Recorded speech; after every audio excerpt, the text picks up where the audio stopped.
Take 400. Action, Mr. Colin Underwood interview. Hey guys, welcome back to Choosing Your Career with me, Nick, and Levi. Today we are joined by Colin Underwood. He is a world-class magician and juggler. So if you've ever wondered about the incredible world of magic, this one's for you. Hello there. This is me, the Scottish magician. No, that's not me. I'm Colin Underwood, all the way from South Africa. Everybody go, well, yay, we beat the Lions at rugby. I'm a professional magician, about 37 years in the business, toured around the world. Started as a circus artist, actually, with the local circus here. And ever since, I've been performing from kids' parties, corporates, MC work, whatever you name it. So that's me, Mr. Colin Underwood. Woo! Colin, thank you so much for joining us here today on Choosing Your Career. You said that you started in the circus. Can you tell us a little bit more about that and how you managed to get into juggling as a career and then into magic? You see, it was my mom. She said, get a job. Okay, seriously now, I started with a kid's magic set at the age of 10, and that was my mom's fault. Had an avid interest in magic. There was an American field exchange student that came to stay with us, and he could juggle 3 balls. And I was doing my best to try and do the same. So he taught me 3-ball juggling. So by the time I ended my school career, I was a sort of avid magician, comes 1 little ball, 3-ball juggling professional. At that stage of our life, we had the national call up here in South Africa, and I decided I was going to do that first because I had no idea really what direction I should be heading, even though magic as a hobby was huge.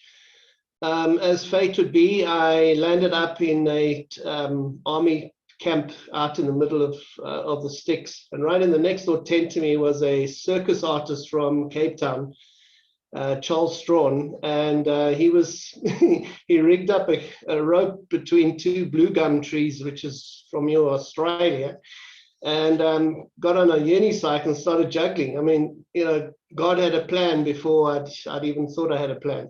So here was this bloke in the middle of really nowhere, and he's riding a unicycle on a slack wire juggling. I mean, what are the chances? So we, of course, linked up, and he was like sort of my mentor because I had no real basic experience. I'd done a few kids' parties for my parents, when they had a dinner party, in those days, but I've done lots of little magic tricks and was quite keen on that. But here was this bloke on a slack wire. And so we started up, and I ended up with him in the entertainment unit, which was basically the start of my career, because we got accepted. We practiced 8 hours a day, and went around to the little, I was going to say dorp, which is the South African word for little towns.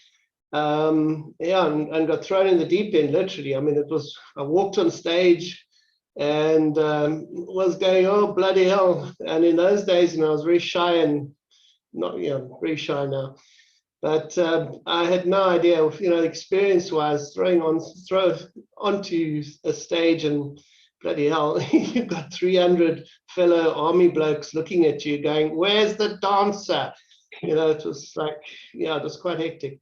But it was a fun time, and my learning curve was very, very fast.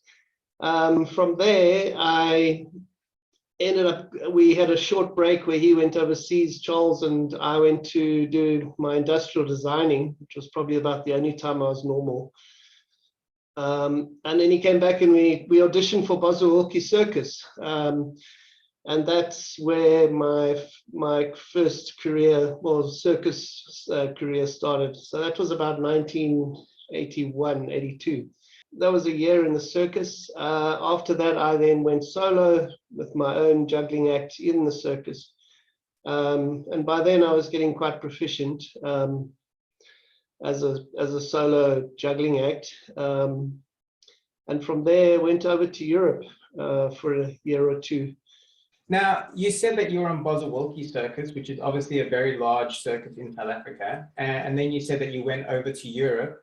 So how many countries have you been able to visit, or what are some of the countries you've been able to visit by being a magician and just a circus performer in general? Magic has carried me, has given me a wonderful career. I mean, I've been, basically, someone told me once, you'll never be the millionaire, and I agree, but you will live with millionaires, and you will perform in places where the millionaires are paying to be there on holiday or on a cruise ship. And you hobnobbing with, I was hobnobbing with an astronaut once. He was on holiday. He'd done deep sea diving and all sorts of interesting things. And another guy was a top American radio DJ. And these were the guys I was hobnobbing with. So I've done on the cruise ships, I've certainly traveled from South Africa up to Europe and around Mediterranean and things. And then just, you get the one-off jobs being in Africa. I've obviously been called out to Namibia, Mauritius, Seychelles, done Bahrain, as it's called over there, Dubai, Doha. Colin, I've been fortunate enough to watch you perform over many years, and you perform as a magician in many different roles. You have a lot of different characters, if you will. Do you have a favorite personality that you like to portray when you're out working? There is a, hold on a second.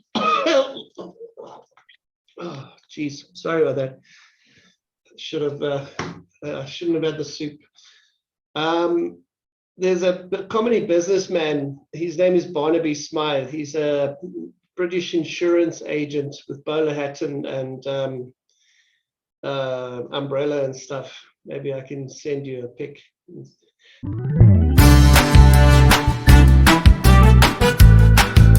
He's sort of been his own world and having a problem with his shoe that's undone, and then the umbrella gets caught in someone's handbag, and a situational comedy.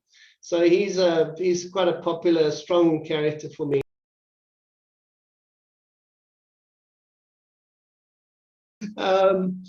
I was hired by a bank company, South African bank, but they were also in Namibia. And they, instead of asking me to steal people's wallets, which wouldn't be a good profile for the bank, they wanted me to do what we call put pocketing. So they gave me, it was roughly about this size, a wallet. And the brief was basically to go around with hidden cameras and put these bloody wallets, which had a little promo message about the bank, and you'd make, we give you back money. It was the gist of the thing. Sorry, cut. Take 5.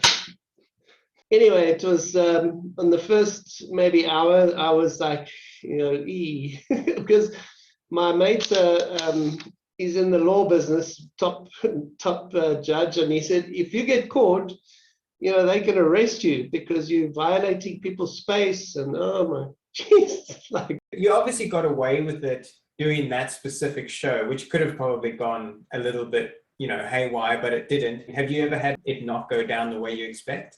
I was a tramp, a real like street tramp with the makeup and stuff, and that one, I looked too real. I remember being picked up for a bus trip. I had to be picked up on the bus, and it was meant to look like, oh, shame, we picked up the street guy, and then he starts doing antics with the corporate delegates on the bus. Now I'm in the middle of Adley Street in Cape Town. Google it, and it's like a really busy area, and the Cape Townian people down there have a very direct way. Yeah, yo, man, and all this stuff. And they are telling me where and what, because I am in the dustbin there, keeping in character, and there's all that. Yeah. And another time, that same character, up in Johannesburg, and I'm waiting, and it's dark now. I mean, it's like they were delayed. The bus was coming from wherever with these delegates, and there was a car with their lights on, and I thought it was someone in charge of the, this promotion, shining their lights on me, and I'm scuffling in the dustbin, and eventually it was like, okay, I'm getting tired now. Let me go and talk to these people and see where the bus is. So I come up to the car's window and duck, duck, duck, and the guy like pulled down. He goes, "Pexels, you skit! I'll shoot you!" And I was like, "Oh my god!" It was like, I mean, don't shoot! It's like, man. So that was like, then I went and afterwards, and I thought, the guy's he could have shot me, because South Africa, it's not cool. But hey, I can tell you a lot of stories about being stopped in roadblocks, and the other way around happens. But yeah, just a second, I just need to sanitize here. Yeah, so good times, but some of them were a little bit edgy, tell you. Those are some of the ones that haven't gone to plan, which still sound entertaining the way you tell them. What are some of your more fond memories? What are some of the good experiences you've had while you've been doing magic as a career? I've had highlights. I've performed for, when I was in the circus in the UK, they opened up, I was working in Chessington World of Adventures, which is the theme park. And they were officially opening the theme park with Prince Edward, His Royal Highness.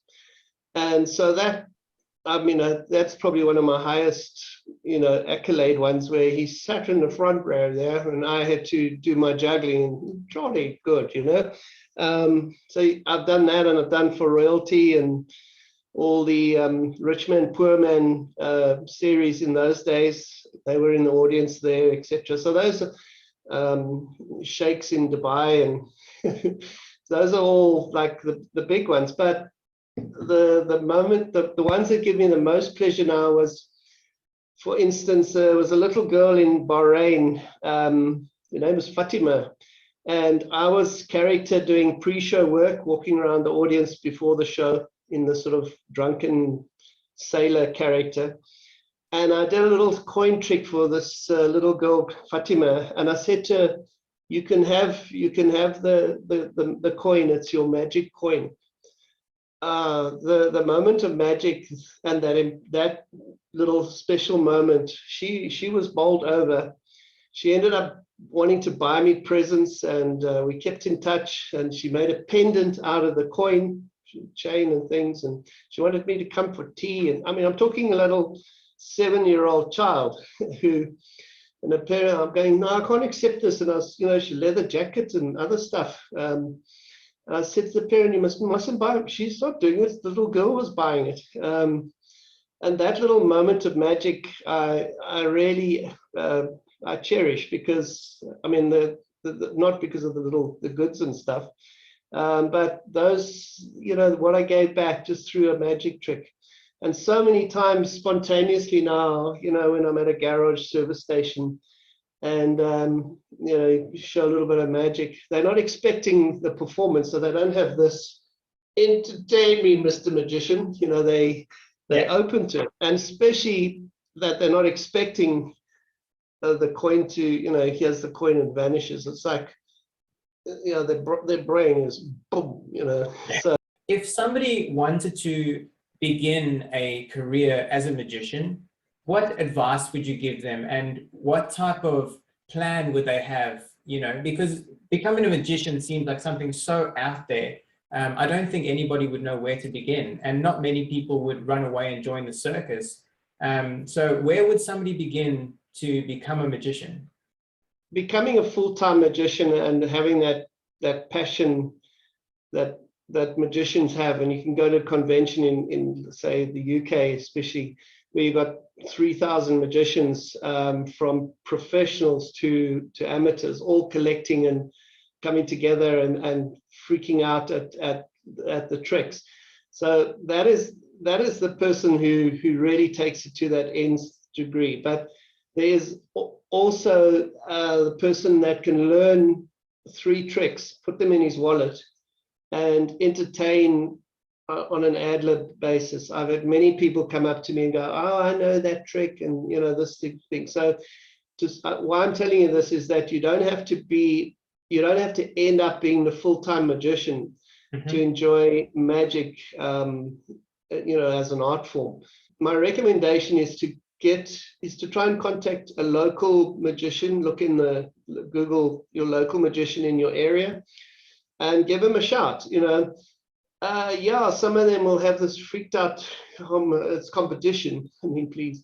But keep knocking on the doors until you find that friendly person who will say, yeah, come and take his advice, let him become your little bit of a mentor, and just say, you want to start. And he will then direct you locally to maybe a magic meeting, maybe you meet with him for coffee and he'll show you a few things and your brain will explode. Because it's always that first trick that you get shown that hooks you.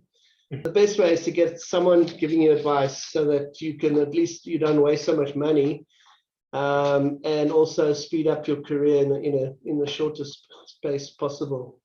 Colin, I did ask some of our viewers to send in questions that they would like to ask you. And I got a question from Robin Coe, and she would like to know who is your favorite magician and why. Yeah, my favorite magician, obviously being a bit more old school, is David Copperfield. He's a legend as far as I'm concerned. Funny enough, now with social media and that, he's far more accessible to people. In South Africa, there was a TV series, the Copperfield TV series, and he was doing these once a year shows. And I mean, he has certainly influenced so many magicians, certainly of my era. The younger guys now, you've got Darren Brown, who's the mentalist in the UK, and then people like Penn and Teller, who are doing their Fulas show. They're all out there promoting magic. So those are all the known people that I certainly look up to. But David Copperfield is the bloke for me. Yeah.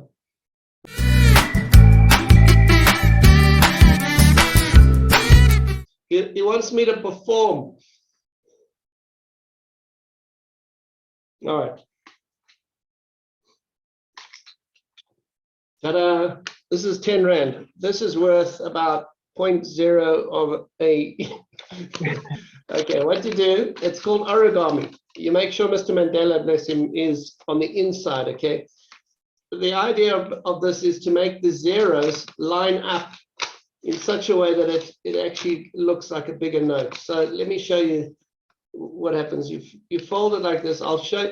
You can rewind this when you play it again. And then it's very important to get the corners line. Are you following this? Are you concentrating? This is the last bit is you've actually got to just heat it up a little bit.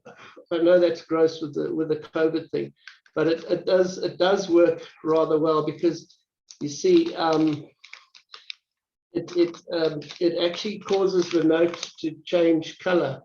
Can you do that with Australian dollars? If I send you a couple Australian dollars, you can change those for me? I want everybody to send me your notes now, and I will promise to post them. It's been a fantastic art form. It's taken me around the world. It's carried me through the down times in one's life, the ups and downs that one does have. I've met people, made friendships from around the world at the various places, and obviously now with the modern social media, I've been able to keep in touch and chat to someone in Czech Republic. It's allowed me to travel, see the world. I've actually made a good career out of it, financially as well. That's the other thing. If you are got a bit of savvy and you're in the right place and you've got a passion, I believe the work will come to you. Thank you so much, Colin. You've answered everything I could want to ask you so beautifully. Thank you so much for coming on the show and sharing magic with us as a career. Good luck to everybody starting out on a career of magic, whether it's as a hobbyist or see you on stage somewhere one day. God bless.